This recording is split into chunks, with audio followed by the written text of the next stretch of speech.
University grants commission UGC के मौजूदा रहनुमा असूलों पर बहस के चलते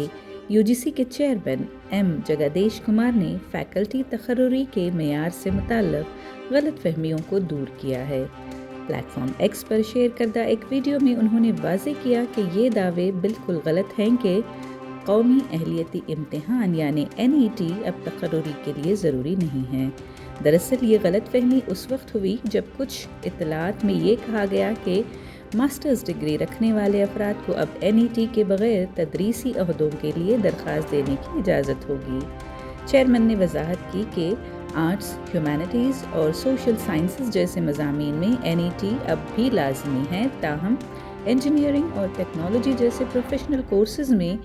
ME या MTech डिग्री रखने वालों को NET की ज़रूरत नहीं है, जो कि all India council for technical education की तकर्रुरी के उसूलों के मुताबिक है।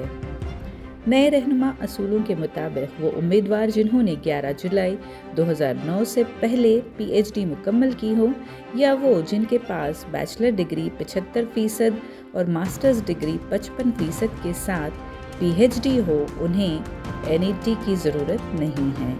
ताहम जो उम्मीदवार सिर्फ मास्टर्स डिग्री रखते हैं और PhD नहीं करते, उन्हें फैकल्टी ओहदों के लिए अहल होने के लिए SET, NET या SLET जैसे इम्तिहानात पास करने होंगे। ये रहनुमा असूल 2025 से नाफिज होंगे, जिनके मुताबिक कॉमर्स, कानून, साइंसेस, ज़बानी, सहाफ़त और मैनेजमेंट जैसे मज़ामीन में तदरीसी ओहदों के लिए दरख्वास्त देने वाले उम्मीदवारों को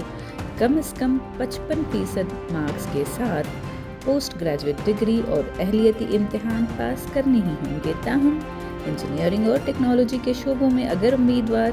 ज़रूरी तालीमी मेयार पूरा करते हैं तो उन्हें NET के बगैर भी तकर्रुरी दी जा सकती है। इसके अलावा drama, yoga, music, performing arts और बसरी फ़नून जैसे तख्लीकी शोबों में वो उम्मीदवार जो अंडर ग्रेजुएट डिग्री और अहम प्रोफेशनल कामयाबी रखते हों, फैकल्टी ओहदों के लिए अहल समझे जाएंगे। UGC का मकसद इन नए रहनुमा असूलों के ज़रिए तकर्रुरी के अमल को मज़ीद जामे बनाना है, साथ ही तालीम के मेयार को भी बरकरार रखना है।